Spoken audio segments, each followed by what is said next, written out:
I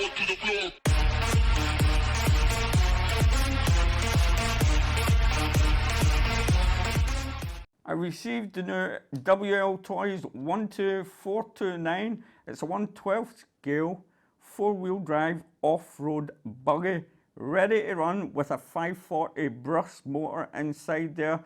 Top speed is about 40 kilometers an hour. That 25 miles per hour for us here in the UK. Run time on it is about 15 minutes, give or take. Depends how fast you're driving, or if you just want to rock crawl with it, it's up to yourself. Max distance that you can get to is about 100 meters, but I wouldn't worry about that, because if you go too far, it does have fail-safe. It's not going to drive away on you. Now, what kind of battery do you get with it? You get a 2-cell, 7.4 volt, 1500 lithium-ion battery with a Dean's connector at the end right here. Now, you do get a charger with it, but it's not a very good charger, and it takes a long time to charge the battery up. I didn't test it, but it says 2 to 3 hours. It's a USB charger, but I would highly recommend that you pick up a hobby grade charger. I'll put one that's pretty decent and cheap in the link in the description below, so you can pick that up and you don't have to wait all day long for this battery to charge up. Right now, what do you get? What else do you get with the buggy? You get a hex. It's plastic, it's not metal. Not the best, but you could probably pick another one up cheap. And you do get a screwdriver, and you get a manual, and it tells you everything, I mean absolutely everything you need to know, how to take every bit of the buggy apart, and all the spare parts as well, which is great. Not only that, but your other Wltoys buggies out there, most of the parts are interchangeable, so that's great. You will never be stuck for parts. Now, let me just put that there, and we'll get on to the transmitter. The transmitter is actually quite nice. It takes 4 AA batteries at the bottom. You've got your on and off switch right there. The main wheel, the car, it does come with proportional steering, which is great. You've got your steering trim here and your dual rates here. And the trigger, everything's nice. It fits in my hand quite nice. It's comfortable for me, and it does for me. I can't complain about the transmitter whatsoever. Now, let's get to the back of the buggy, because this is the bit this is my only gripe about this buggy, okay, is putting the battery in the buggy. Right, you've got a spare wheel here. Yes, it is a spare wheel with foam inserts.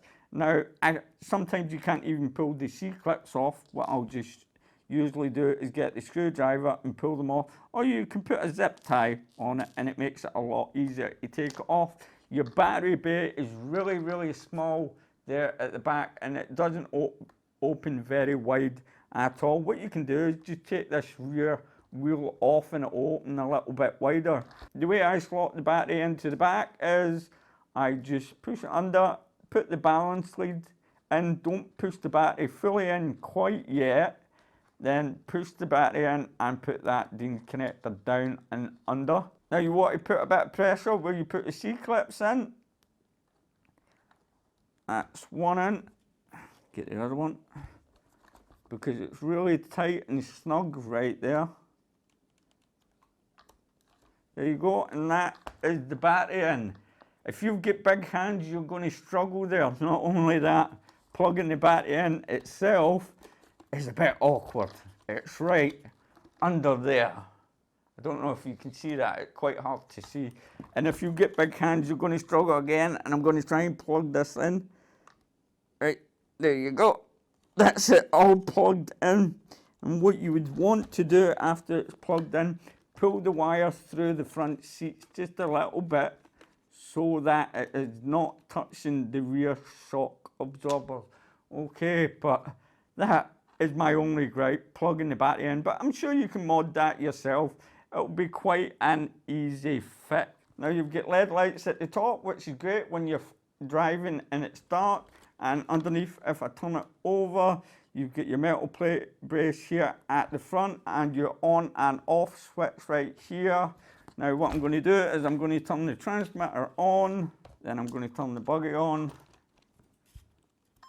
You can hear it beep. And just turn the stick, and that's us bound up. And you can see those LED lights right there. Let me just turn my light off and you can see that light. There you go. Okay. It is quite fast for what it is. And let me just bring it back over.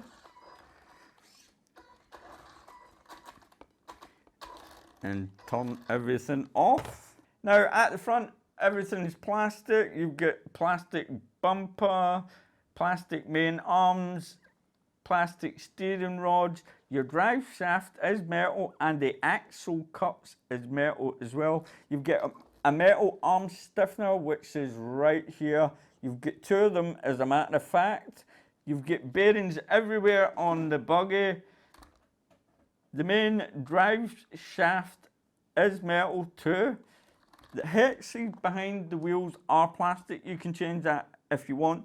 You've got front and rear differential gears. I do believe they're metal, but I could be wrong. I haven't opened it up.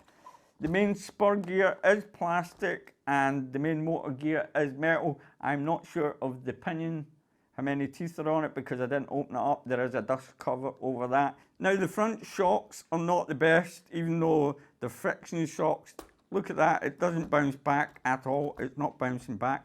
And I think the reason being is when you're driving this buggy, it lifts the front end of the car up, the weight's at the back, and it does a really good job at crawling over stuff.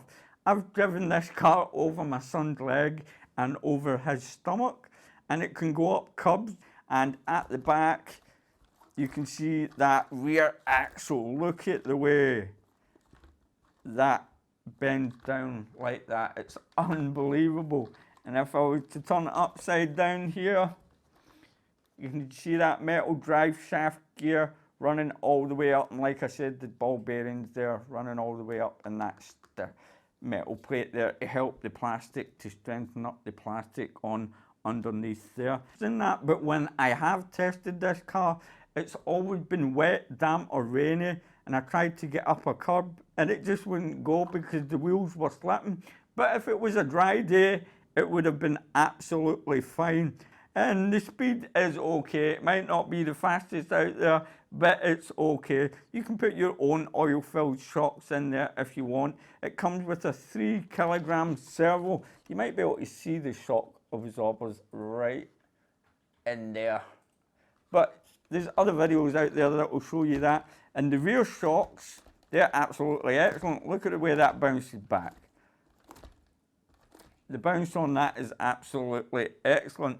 Now that's all I've got to say about this, but I tell you one thing, this is great fun. I'm going to be using this during the summer. There'll be more videos of this up. I did have an FPV camera on it, but for some odd reason it came out black and white. I don't know what happened that day. And I tested it yesterday as well, and it was absolutely pouring of rain. So I had 2 days that I tested it. One day was the ground was damp and wet, and yesterday it was pouring of rain. And today, it was nice and sunny, but I didn't have the time to take it out. I can never win, but whatever, you know what the hobby's like. That's the way it is. Now, all I've got to say is, thanks to banggood.com for sending this out a review for me. Don't forget to check the link in the description below to where you can pick up the buggy from. And when clicking that link, it helps to support the channel, and I can get more products in a review for you and give you my honest opinion.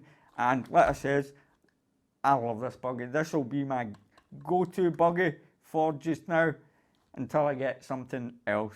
All I've got to say now is thanks for watching this video. Don't forget to like and subscribe, and as always, my friends, happy flying. No. Happy driving.